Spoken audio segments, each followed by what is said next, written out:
എൻ്റെ പേര് ബിജിൻ. ഞാൻ പത്തനംതിട്ട റാന്നിയിൽ നിന്ന് വരുന്നു. ഞാൻ 2024 മെയ് 15-ാം തീയതിയാണ് ഇവിടെ വന്ന് ഉടമ്പടി എടുത്തത്. ഞാൻ 2 വർഷമായിട്ട് ജർമ്മൻ ലാംഗ്വേജ് പഠിക്കുമായിരുന്നു. +2 കഴിഞ്ഞിട്ട് 2 വർഷമായി. ഭയങ്കര തടസ്സങ്ങളായിട്ടിരിക്കുമായിരുന്നു. ഡേറ്റ് ഒന്നും എക്സാമിന് കിട്ടുന്നില്ലായിരുന്നു. അപ്പം അങ്ങനെ ഒത്തിരി താമസിച്ച് എനിക്കൊരു ഡേറ്റ് കിട്ടി ഡൽഹിയിൽ. ഞാനവിടെ പോയി എക്സാം എഴുതി. ആദ്യം അതിനകത്ത് എനിക്കൊരു മൊഡ്യൂൾ കിട്ടി. അത് കഴിഞ്ഞൊരു 7 മാസമായിട്ടും എനിക്ക് ഡേറ്റ് ഒന്നും കിട്ടുന്നില്ല വീണ്ടും ഒരു എക്സാം എഴുതാൻ. അത് കഴിഞ്ഞ് ഞാൻ ഒത്തിരി പ്രാർത്ഥിച്ചു. അപ്പോൾ എൻ്റെ കുറച്ച് കൂട്ടുകാർ ഇവിടെ വന്ന് ഉടമ്പടി എടുത്തായിരുന്നു. അപ്പോൾ ഞാൻ ഒത്തിരി ആഗ്രഹിച്ചായിരുന്നു ഇവിടെ എനിക്കൊന്ന് വരണം, ഉടമ്പടി എടുക്കണം, പ്രാർത്ഥിക്കണമെന്ന് ഞാൻ ഒത്തിരി ആഗ്രഹിച്ചായിരുന്നു. അപ്പം അതിൻ്റെ ഫലമായിട്ട് എനിക്ക് ഡൽഹി വീണ്ടും ഡേറ്റ് കിട്ടി. ഞാൻ അവിടേക്ക് പോയി. ഞാൻ ഇവിടുന്ന് ഉടമ്പടി എടുത്ത് ഒരാഴ്ചക്കുള്ളിൽ എനിക്കൊരു ഇൻ്റർവ്യൂവിൻ്റെ മെയിൽ വന്നു. അത് കഴിഞ്ഞ് ഞാൻ അവിടെ പോയി എക്സാം എഴുതാൻ പോയി. ഞാൻ എക്സാമിന് പോയപ്പം ഞാൻ ഉടമ്പടി ഉപ്പും അതുപോലെ തന്നെ ഉടമ്പടി തൈലവും കൊണ്ടുപോയി. ഞാൻ എക്സാം എഴുതി. അതുവരെ ചോദിച്ച ഒന്നും എനിക്ക് മനസ്സിലായില്ല. എന്തോ പറയുന്നില്ല, അറിയത്തില്ല. എനിക്കൊന്നും അങ്ങോട്ട് പിടികിട്ടുന്നില്ല. അപ്പോൾ ഞാൻ പ്രാർത്ഥിച്ചു, അമ്മേ എനിക്കൊന്നും മനസ്സിലാവുന്നില്ല, ഞാൻ എന്തോ ചെയ്യും. അങ്ങനെ ഞാൻ അവിടെ പോയി എക്സാം എഴുതി നാട്ടിൽ വന്നു. ഞാൻ അതിൻ്റെ റിസൾട്ട് നോക്കിയപ്പോൾ ഞാനത് ഫെയിൽഡായി. അപ്പം ഞാൻ ഒരിക്കലും കുറ്റം പറയോ പ്രാർത്ഥിക്കാതിരിക്കും ഒന്നും ചെയ്യില്ല. ഞാൻ അന്നേരം തന്നെ പ്രാർത്ഥിച്ചു, അമ്മേ സാരമില്ല, എനിക്കത് ഇതിലും വലുത് എനിക്ക് കിട്ടും, അതുകൊണ്ടായിരിക്കും അമ്മ എനിക്കിപ്പം ഇതെനിക്ക് പോയത്. അന്ന് ഞാൻ ഒത്തിരി കരഞ്ഞ് പ്രാർത്ഥിച്ചു. അന്നേരം ആ നിമിഷം എനിക്ക് എൻ്റെ മെഴുകുതിരിയിൽ അമ്മയിലെ രൂപം എനിക്ക് കാണാൻ പറ്റി. അതുപോലെ തന്നെ തിരുഹൃദയം എനിക്ക് ആ ഒരു മെഴുകുതിരി കാണാൻ പറ്റി. അത് കഴിഞ്ഞ് എൻ്റെ ഒരു ഫ്രണ്ട് വഴി ഞാനിങ്ങനെ പ്രോസസ്സിങ് തന്നെ ചെയ്യുന്നുണ്ടായിരുന്നു. അപ്പോൾ ഞാനിങ്ങനെ പ്രാർത്ഥിച്ച, അമ്മേ ഞാനിനി ഇവിടെ എക്സാം എഴുതുന്നില്ല, എനിക്ക് എഴുതാനുള്ളൊരു ഇതില്ല, അപ്പം എനിക്കൊരു ഇൻ്റർവ്യൂ തരണമെന്ന് പറഞ്ഞ് ഞാൻ പ്രാർത്ഥിച്ചു. അങ്ങനെ പ്രാർത്ഥിച്ചു. ഞാൻ ആദ്യം ഒരു ഇൻ്റർവ്യൂ എനിക്ക് വന്നായിരുന്നു ഒരാഴ്ചക്കുള്ളിൽ എടുത്തപ്പം. പക്ഷേ അതെൻ്റെ ഒരു ഫോണിൻ്റെ ഇഷ്യൂ കൊണ്ട് എനിക്കത് കിട്ടിയില്ല, അത് പോയി. അത് കഴിഞ്ഞ് നാട്ടിൽ വന്നു, എനിക്ക് രണ്ടാമതൊരു ഇൻ്റർവ്യൂ കിട്ടി. ഞാനത് അറ്റൻഡ് ചെയ്തു. ഞാനത് പ്രാർത്ഥിച്ചു, ഞാനത് അറ്റൻഡ് ചെയ്തു. അപ്പോഴും ഞാനൊത്തിരി പ്രാർത്ഥിച്ചു അവിടെ നിന്ന്. അപ്പോൾ അവരെന്നെ സെലക്ട് ആക്കി. പക്ഷെ അവരെന്നോട് പറഞ്ഞു അവരുടെ ഒരു ബാംഗ്ലൂരിൽ ഇതുപോലെ അവരുടെ ഒരു ഇതുണ്ട്, അപ്പോൾ ഞാനിവിടെ ഒന്ന് ഇൻറ്റേൺഷിപ്പ് 3 മാസം ചെയ്യണമെന്ന് പറഞ്ഞു. അപ്പോൾ എനിക്കൊരു കാരണം അവസാനം ഇത്രയും താമസിച്ച് കിട്ടിയതല്ലേ, എന്നാൽ പോയേക്കാന്ന് വെച്ച് ഞാനിങ്ങനെ ഇരുന്നു. അപ്പം ഞാൻ പ്രാർത്ഥിച്ച, അമ്മയ്ക്ക് ഇഷ്ടമുണ്ടെങ്കിൽ മാത്രമേ എന്നെ അങ്ങോട്ട് അയക്കാവുള്ളൂ, എന്നെ അയക്കണ്ട എന്ന് ഞാൻ പറഞ്ഞു. അപ്പം ഞാനങ്ങനെ പ്രാർത്ഥിച്ചു. ഞാൻ ഒരു 1-2 ആഴ്ച കഴിഞ്ഞപ്പോൾ എനിക്ക് വേറൊരു ഇൻ്റർവ്യൂ വന്നു. അവരെന്നെ ഇൻ്റർവ്യൂ 2 ആഴ്ചക്കുള്ളിൽ അവരെന്നെ ഇൻ്റർവ്യൂ ചെയ്ത് കഴിഞ്ഞപ്പം ഞാൻ ഒരു ഇൻ്റർവ്യൂ പ്രിപ്പറേഷൻ ക്ലാസ്സിന് ഒന്നിനും ഞാൻ പോയിട്ടില്ല. എൻ്റെ കുറേ കൂട്ടുകാരെല്ലാവരും ഇൻ്റർവ്യൂ പ്രിപ്പറേഷൻ ക്ലാസ്സിനെല്ലാം പോയി. ഞാൻ പ്രാർത്ഥിക്കുക മാത്രമേ ചെയ്തുള്ളൂ.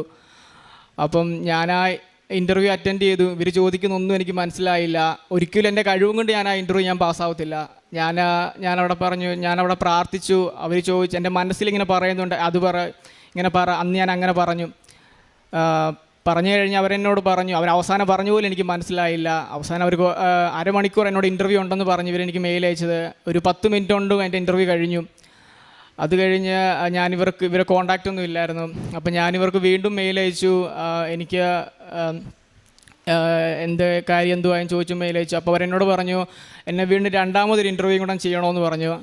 അപ്പം ഞാൻ ഓക്കെ കുഴപ്പമില്ല, ഞാൻ ചെയ്യാമെന്ന് പറഞ്ഞു. അപ്പം ഞാനതിൽ അറ്റൻഡ് ചെയ്തു. ഞാനതിനും ഒരു പ്രിപ്പറേഷൻ ക്ലാസ്സിന് ഒന്നിനും ഞാൻ പോയില്ല. വീണ്ടും ഇതുപോലെ എന്നെ പ്രാർത്ഥിച്ചു. എന്നിട്ട് ഞാനത് അറ്റൻഡ് ചെയ്തപ്പം അവരെന്നോട് പറഞ്ഞു ഞാൻ സെലക്ട് ആയെന്ന്. അന്നേരം തന്നെ അവരെന്നോട് പറഞ്ഞു സെലക്ട് ആയെന്ന്. അപ്പോൾ ഈ ഒരു മൊഡ്യൂൾ വെച്ചാണ് മാതാവ് എന്നെ അനുഗ്രഹിച്ചത്. കാരണം എന്നെക്കാൾ മുമ്പ് 3-4 മൊഡ്യൂൾ കിട്ടിയ എല്ലാവരും ഇവിടെ നിൽപ്പുണ്ട്. ആ സ്ഥാനത്ത് ഒരു മൊഡ്യൂൾ വെച്ച് മാതാവ് എന്നെ അനുഗ്രഹിച്ചു. അപ്പം ഞാൻ പ്രാർത്ഥിച്ചു, എനിക്ക് ഓഫർ ലെറ്റർ വരണമെന്ന് പറഞ്ഞു. അപ്പോൾ എൻ്റെ ഓഫർ ലെറ്റർ വരാനൊരു 1.5 മാസത്തോളം ലേറ്റായി. ഞാൻ സെപ്റ്റംബർ 23-ാം തീയതി ഡേറ്റ് ഇട്ട് പ്രാർത്ഥിച്ചു, എനിക്ക് ഓഫർ ലെറ്റർ വരണമെന്ന് പറഞ്ഞു. 24-ാം തീയതി എൻ്റെ ബർത്ത്ഡേ. അപ്പോൾ ഞാൻ പറഞ്ഞു, അമ്മേ ബർത്ത്ഡേ ഗിഫ്റ്റായിട്ട് എനിക്കൊരു 23-ാം തീയതി എനിക്ക് ഓഫർ ലെറ്റർ തരണമെന്ന്. 24-ാം തീയതി ഞാൻ വിസയ്ക്ക് അപ്പോയിൻമെൻറ്റ് കൊടുത്തായിരുന്നു. അപ്പോൾ ഞാനിങ്ങനെ നോക്കിയിരുന്നിട്ടൊന്നും ഓഫർ ലെറ്റർ വന്നില്ല. അപ്പം ഞാൻ ഒത്തിരി വിഷമിച്ചു. അത് കഴിഞ്ഞൊരു ഒക്ടോബർ 11 ആയപ്പം എനിക്ക് ഓഫർ ലെറ്റർ വന്നു. അതിൽ അവരെൻ്റെ ഓഫർ ലെറ്റർ സ്റ്റാമ്പ് ചെയ്തേക്കുന്ന സെപ്റ്റംബർ 23-ാം തീയതി ആയിരുന്നു. അത് എൻ്റെ മിസ്റ്റേക്ക് കൊണ്ട് അവരെനിക്ക് അയക്കാൻ എന്തോ ഇതായിപ്പോയി, എനിക്ക് വന്നില്ല അത്.